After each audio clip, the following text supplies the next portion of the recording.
Kita lihat dulu ke peta radikalisme. Untuk hasil survei tahun 2021 yang tergabung atau yang masuk di dalam indeks potensi radikalisme yang tadi indikatornya saya jelaskan, mereka sudah anti pemerintahan yang sah, pro khilafah, anti Pancasila, intoleran, takfiri dan lain sebagainya. Itu ada 12,2% dari seluruh penduduk Indonesia. Ya kisaran antara 30-an juta. 30 juta. Ya, dari penduduk Indonesia yang 270-an juta lebih. Nah, sebarannya dalam survei tersebut terutama misalnya di institusi ASN ya, yang masuk dalam ASN itu yang masuk dalam indeks potensi radikalisme itu ada 9,1%. 19,2%, mohon maaf. Wow. Yang di ASN itu ada 19,2%. Kemudian yang di BUMN itu ada 9,1%. Yang menyebar di anak-anak SMA dan mahasiswa itu ada kisaran 23%. Yang di perusahaan swasta ya sekitar 23%. Itu yang masuk dalam kategori indeks potensi radikalisme. Nah, kalau untuk yang jaringan terorismenya itu sebarannya ya tentu saja tadi saya sampaikan ini masih menjadi pendalaman dan pengembangan dari penyidik. Ya, tetapi ini wajib kita waspadai. Karena takut ya, tidak boleh ya, kita takut, khawatir, jangan, nggak boleh. Karena kalau kita takut justru menyenangkan teroris, karena teroris itu sendiri kan tujuannya untuk menteror, menakuti. Tapi waspada wajib. Tapi pola infiltrasi ini hanya dilakukan oleh JI, tidak apa JAD ini dan segala macam. Kecenderungan dilakukan oleh JI, karena JI itu lebih ideologis dibandingkan dengan kelompok teroris yang lainnya, ya. Tapi memang untuk pergerakan untuk lebih keras dan kadang-kadang tanpa pandang bulu, ya, cenderung tidak rasional dan lain sebagainya, menghalalkan segala cara. Ya pada umumnya semua kelompok teroris seperti itu ya, tapi lebih JI dalam hal ini lebih ideologis dan lebih smart ya dibandingkan dengan kelompok teroris lain. Sebenarnya kan pimpinannya para Wijayanto ini sudah tertangkap. Ya. Nah, bagaimana mereka melakukan estafet kepemimpinannya Pak JI? Ya. Nah, kan sudah pimpinannya sudah di ini. Jadi begini ya. Gerakan ini harusnya melemah dong. Gitu. Memang ada tren melemah ya. Ada tren melemah. Tetapi jangan salah, kalau yang namanya ideologi itu tidak seperti ular. Kalau ular itu kepalanya dipangkas, otomatis yang lainnya ngikut kan. Kalau ini tidak. Kalau ketika JI itu para Wijayanto pimpinannya atau amirnya itu ditangkap, itu pasti ada regenerasi. Pasti ada regenerasi. Hanya sekarang masih dikembangkan dan didalami dan di bawah monitoring Densus maupun BNPT ya. Jadi nggak kayak ular ditangkap, ikut semua mati ya. Kalau ini dipotong ke teroris malah muncul lagi. Iya muncul, pasti akan ada regenerasi. Regenerasinya ya. Pak, bagaimana nih dengan pola pendanaan? Tadi kan dari sisi pola gerakannya sudah ada perubahan, mereka beradaptasi. Dari sisi pendanaan, apakah sudah ada juga perubahan-perubahan? Kalau sebelumnya kan sempat dengan menggunakan cara-cara kekerasan juga, merampok bank, merampok. Ya. Nah, apakah sekarang masih itu atau ada pola lain, Pak? Prinsipnya untuk pendanaan kelompok radikal maupun kelompok teroris ya. Tadi sudah saya sampaikan ya, kelompok radikalisme dan terorisme itu identik tapi berbeda ya. Identiknya karena memang semua terorisme itu roh atau jiwanya adalah radikalisme. Meskipun tidak semua orang yang terpapar paham radikal otomatis akan menjadi teroris, ya kan? Pada prinsipnya kelompok radikal dan kelompok radikalisme dan terorisme ini pendanaannya itu ada 5. Ada 5? Ya, ada 5 pola pendanaan. Yang pertama, mereka didanai dari dana iuran di antara mereka. Iuran di antara anggota yang sudah baiat itu Pak ya? Anggota yang sudah baiat itu. Karena, berapa itu Pak biasanya? Iurannya seminggu sekali, sebulan sekali? Itu masing-masing kelompok saya kira beda. Nah, tetapi di antara mereka kan ada yang kaya juga ya. Kemudian dia berdonasi lebih banyak. Ya. Kemudian yang kedua mereka dari dana yang mereka sering sebut dana fa'i atau ghanimah. Fa'i ghanimah. Ya, ghanimah itu harta pampasan perang. Nah, mereka dengan merampok bank, merampok toko emas, kemudian mereka yang di institusi pemerintahan atau perusahaan juga dengan korupsi, dengan menipu dan lain sebagainya. Intinya menghalalkan segala cara untuk mendapatkan fa'i atau fa'i ya, atau ghanimah. Karena menganggap di luar kelompok mereka itu adalah kafir, negara ini kafir. Berarti apapun hal yang mereka lakukan apapun sah, dianggap halal atau sah. Nah, yang kedua, yang ketiga, termasuk itu tadi menyebarkan kotak amal, ya kan? Menyebarkan kotak amal itu kan sebenarnya penipuan itu kan, yang alasan mereka untuk dana dakwah, dana kemanusiaan, tapi juga digunakan untuk teroris. Kemudian yang ketiga dari mafia hitam. Mafia hitam. Ya, mafia hitam itu bisa dari mafia bisnis, mafia politik, mafia narkoba, ya seperti kayak teroris internasional kayak di Afghanistan atau di negara-negara lain, ya terutama di Amerika Latin dan lain sebagainya kan didanai dari mafia narkoba. Makanya ada istilah narkoterorisme, kan gitu. Ya, itu yang ketiga, termasuk juga dari mafia politik ya, karena ini kan selalu mutualistis. Di satu sisi jaringan kelompok mafia hitam bidang bisnis politik itu kan membutuhkan massa atau powernya mereka ya untuk bergaining power. Di satu sisi kelompok radikalisme dan terorisme itu butuh donasi ataupun support logistik untuk ini. Yang ketiga, yang keempat dari bantuan asing. Ya. Bantuan asing. Bisa teroris global, bisa kelompok radikalisme global ya, melalui lembaga pendidikan, NGO, yayasan dan lain sebagainya. Baru yang kelima melalui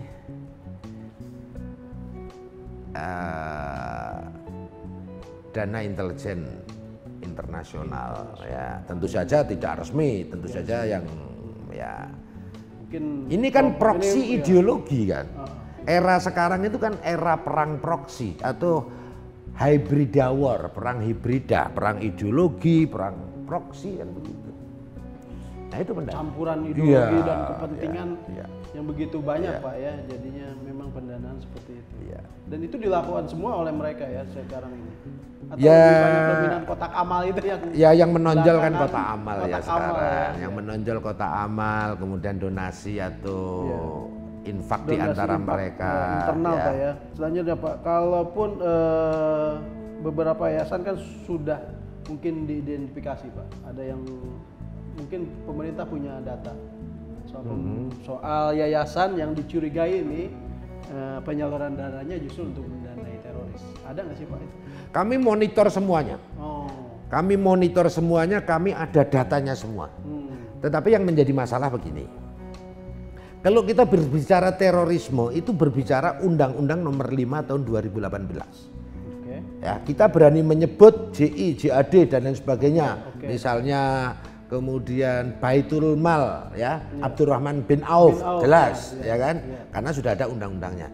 Nah, Undang-Undang Nomor 5 2018 tentang tindak pidana terorisme tersebut belum mampu menjangkau untuk menjerat aspek hukum terhadap ideologinya yang merupakan apa namanya sumber atau akar masalah radikalisme dan terorismenya.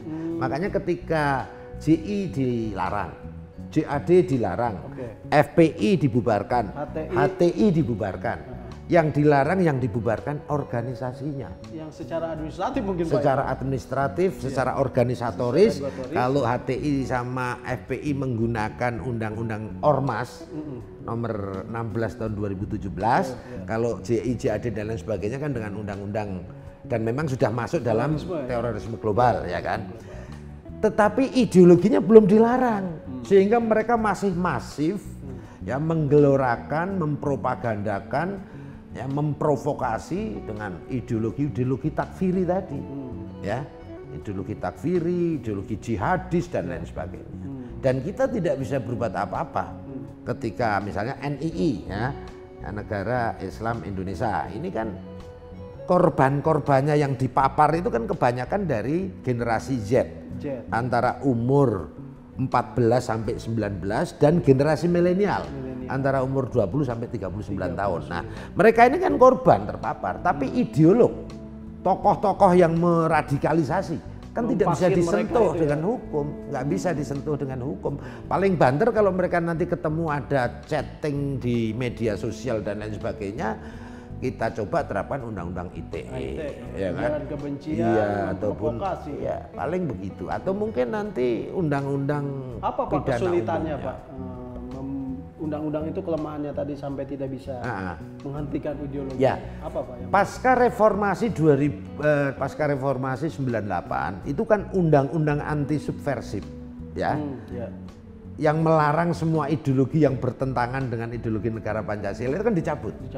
Nah, praktis pasca reformasi dengan dicabutnya undang-undang anti subversif diikuti oleh perkembangan digitalisasi dan keterbukaan informasi.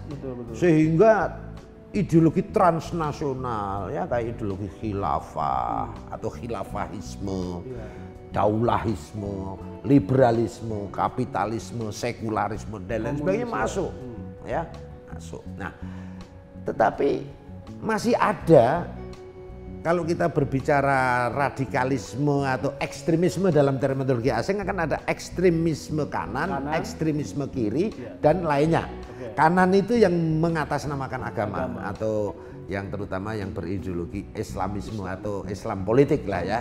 Sementara kiri itu kan komunisme, Marxisme, Leninisme. Ekstrim lainnya itu liberalisme, kapitalisme, sekularisme. Nah, negara kita baru melarang ideologi yang bertentangan dengan ideologi Pancasila, 3 ideologi. Komunisme, Marxisme, dan Leninisme atau ekstrim kiri. Larangannya pada TAP MPRS nomor 25 Romawi tahun 1966, junto Undang-Undang nomor 27 tahun 1999. Larangan terhadap penyebarluasan ideologi komunisme, Marxisme, dan Leninisme. Sehingga kalau di masyarakat ada isu komunisme, kemudian PKI bangkit, saya nyatakan bullshit, itu hoax semuanya. Karena apa? Kita sudah dilarang, sudah ada regulasinya. Kalau memang benar tinggal ditangkap proses hukum.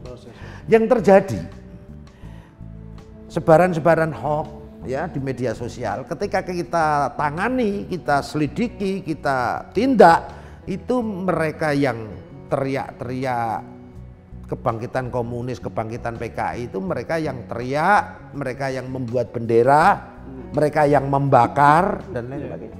Ketika kita telusuri, ternyata ya hoax semua. Hoax semua, ya. Provokasi adu domba. Ya. Ya. Yang jadi masalah sekarang adalah yang relevan. Ekstrim kanannya tadi, Pak. Ekstrim kanannya maupun ekstrim lainnya yang belum ada regulasi. Ya. Harusnya ini mungkin digodok kembali di legislatif. Ya begini ya, kalau kita sesuai amanah konstitusi itu kan negara kita negara demokrasi.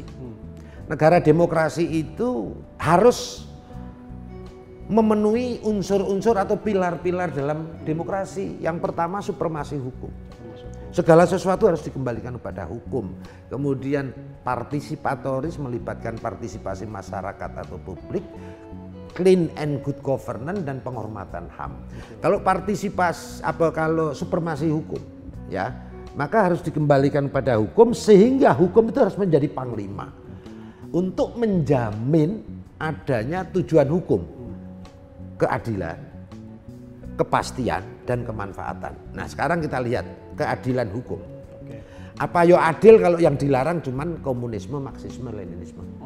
Sementara ideologi yang saat ini relevan mengancam dan membahayakan eksistensi Pancasila dan NKRI nggak ada larangannya. Ideologi khilafah, ideologi takfiri atau transnasional tadi, liberalisme, kapitalisme dan lain sebagainya yang memunculkan kesenjangan sosial, kemiskinan, ketidakadilan dan sebagainya. Nah, keadilan, kepastian. Kepastian di sini adalah kepastian hukum. Aparat jadi bimbang, aparat jadi tidak ragu-ragu di dalam penerapan hukum, penegakan hukumnya, karena nggak ada dasar hukumnya, nggak ada regulasinya. Kemudian kemanfaatan. Jadi apa manfaatnya untuk Indonesia ini? Indonesia ini kan memiliki cita-cita dan tujuan nasional, melindungi segenap bangsa Indonesia dan seluruh tumpah darah Indonesia, memajukan kesejahteraan umum, mencerdaskan kehidupan bangsa, dan ikut serta dalam melaksanakan ketertiban dunia. Ya, berdasarkan kemerdekaan, perdamaian abadi dan keadilan sosial. Dan negara sedang memiliki program untuk Indonesia Emas 2045. Otomatis cita-cita tujuan nasional dan program Indonesia Emas 2045 dibutuhkan stabilitas. Nah, stabilitas itu akan terwujud kalau ketahanan nasional yang merupakan kondisi dinamis yang meliputi seluruh aspek kehidupan berbangsa dan bernegara, yaitu IPOLEK SOSBUD HANKAM. Ideologi politik, sosial keamanan, sosial budaya, ekonomi maupun pertahanan keamanan. Nah, kita butuh stabilitas ideologi ini, yaitu ideologi Pancasila yang mempersatukan bangsa, yang menjadi landasan dan dasar negara, yang harus diprotek dengan adanya regulasi yang melarang semua ideologi yang bertentangan dengan ideologi negara Pancasila tadi. Nah, seperti itu. Baik Pak, balik lagi ke soal para pelaku teroris. Ini sampai selama Desember ini berapa Pak yang sudah Desember ini alhamdulillah atas doa seluruh masyarakat bangsa Indonesia, Densus 88 anti teror Polri sebagai eksekutor di dalam penegakan hukum tindak pidana terorisme di bawah koordinasi BNPT di bulan Desember ini sudah menangkap 36 tersangka. Boleh Pak dijelaskan 36 ini? 36 itu yang 29 itu dari JI, Jamaah Islamiyah, yang 7 itu dari JAD. Tapi ada satu ya yang karena kebijakan negara atau kebijakan penyidik untuk kepentingan yang lebih luas ya tidak dilakukan penahanan ya. Bukan berarti tidak cukup bukti ya, ini pertimbangannya sangat banyak. Pertimbangan kemanusiaan, pertimbangan pengembangan penyidikan, pertimbangan intelijen dan lain sebagainya. Ya, yang jelas tadi untuk menjamin tadi keadilan, kepastian dan kemanfaatan tadi. Nah, itu untuk bulan Desember. Dan semoga di Natal tahun baru ini bisa berjalan dengan aman, karena ini kan agendanya mereka. Biasanya ya terorisme itu selalu mengambil waktu-waktu misalnya Natal atau perayaan hari-hari besar agama di luar Islam, kemudian Ramadan, ya tahun baru dan lain sebagainya, dan menyasar ke objek-objek keagamaan terutama yang non Muslim. Ya itu satu ya untuk bulan Desember. Yang selanjutnya untuk mulai dari diberlakukannya Undang-Undang Nomor 5 tahun 2018, bulan November 2018 sampai detik ini. Berarti Densus 88 anti teror bersama di bawah koordinasi BNPT ini sudah berhasil menggagalkan upaya aksi teror dengan menangkap sekitar 1.400-an. 1.400-an ya upaya aksi terorisme yang berhasil digagalkan, ditangkap dengan strategi yang namanya preventive strike atau preventive justice. Ditangkap atau ditindak untuk diproses hukum sebagai upaya pencegahan sebelum melakukan aksi teror. Ya. 1.400 selama setahun berarti. Ya. Dan itu tidak semuanya dipublish. Kalau semuanya dipublish, bayangkan aja tiap hari ada penangkapan teroris, akhirnya menjadi teroris baru kan, ya kan? Nah, sekali tempo kita publish, sekali tempo ada yang di running tag. Untuk apa sih? Untuk kewaspadaan bagi masyarakat sekaligus informasi bahwa tidak ada aksi terorisme bukan berarti tidak ada teroris. Ingat, kelompok teroris, jaringan teror tadi yang saya sampaikan estimasinya sekitar 17 ribuan ya, antara 15 sampai 17 ribuan.